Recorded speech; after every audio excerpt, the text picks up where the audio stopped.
जैसा कि शरद पूर्णिमा। शरद पूर्णिमा हमारे जीवन में बहुत महत्व रखती है, सबसे बड़ी पूर्णिमा होती है। इस साल अगर आप माँ लक्ष्मी की पूजा कर लेते हैं तो अपार आपको धन प्राप्ति होती है। वैज्ञानिक भी मानते हैं कि शरद पूर्णिमा की रात स्वास्थ्य और सकारात्मकता देने वाली मानी जाती है, क्योंकि चंद्रमा धरती के बहुत ही समीप होता है। आज की रात चंद्रमा की किरणों में खास तरह के लवण और विटामिन आ जाते हैं। पृथ्वी के पास होने पर इसकी किरणें सीधे जब खाद्य पदार्थ पर पड़ती हैं तो उनकी क्वालिटी बहुत ही बेहतर हो जाती है। मान्यता है शरद पूर्णिमा की रात चंद्रमा 16 कलाओं से संपन्न होकर अमृत वर्षा करता है। इसलिए इस रात में दोस्तों खीर को खुले आसमान में जरूर रखें और सुबह उसे प्रसाद मानकर खाएं।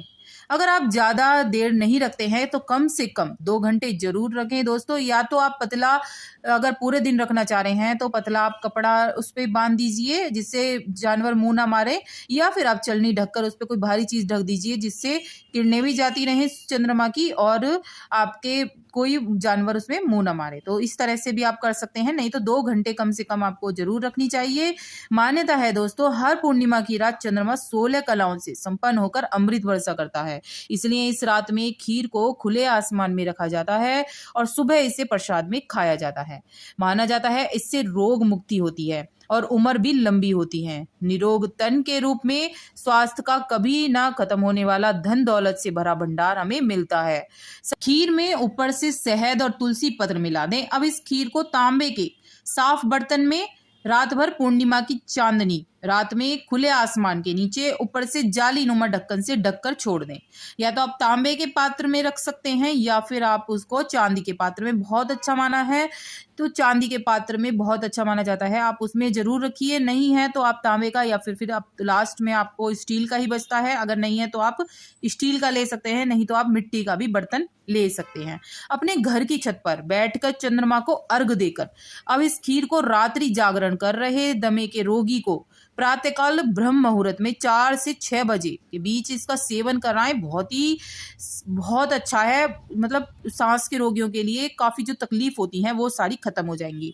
रात्रि जागरण के महत्व के कारण ही इसे जागृति पूर्णिमा भी कहा जाता है दोस्तों। इसका एक कारण रात्रि में संभावित कफ के प्रकोप को जागरण से कम करना भी है। जितने भी मधुमेह हैं, रोगी हैं, जिनको डायबिटीज हो रही है, उसको भी बस इसमें मिश्री की जगह प्राकृतिक स्वीटनर स्टीविया की पत्तियों को मिला दीजिए और फिर खीर को खिला सकते हैं आप। बहुत उचित आपके लिए उपाय है, अगर आप करते हैं तो आपकी सारी बीमारी इसमें सही हो जाती हैं। तो दोस्तों जान लेते हैं कि हमें क्या भी चीज मिलानी है जिससे खीर का बहुत ज्यादा असर हमें मिले, माँ लक्ष्मी का आशीर्वाद हमें मिले और माँ लक्ष्मी हमारे घर में सदैव वास करें।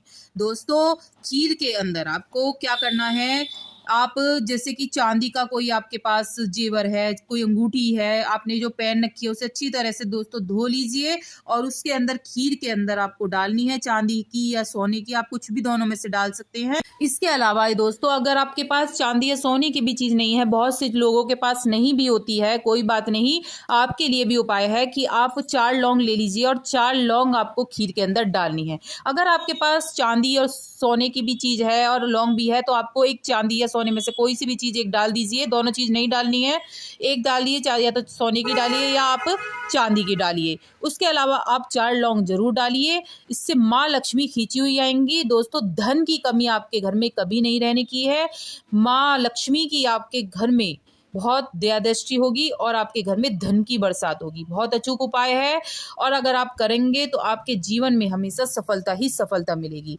ये बहुत बड़ी पूर्णमासी होती है, इसमें माँ लक्ष्मी धरती पर विचरण करती हैं, तो आपके लिए बहुत ही अच्छा उपाय है। और माँ लक्ष्मी की इस दिन जरूर आराधना करें, विष्णु जी के साथ जरूर पूजा करें, जिससे माँ की कृपा आप पर मिलती रहे। वीडियो उपयोगी लगे तो लाइक सब्सक्राइब जरूर करेगा, जिससे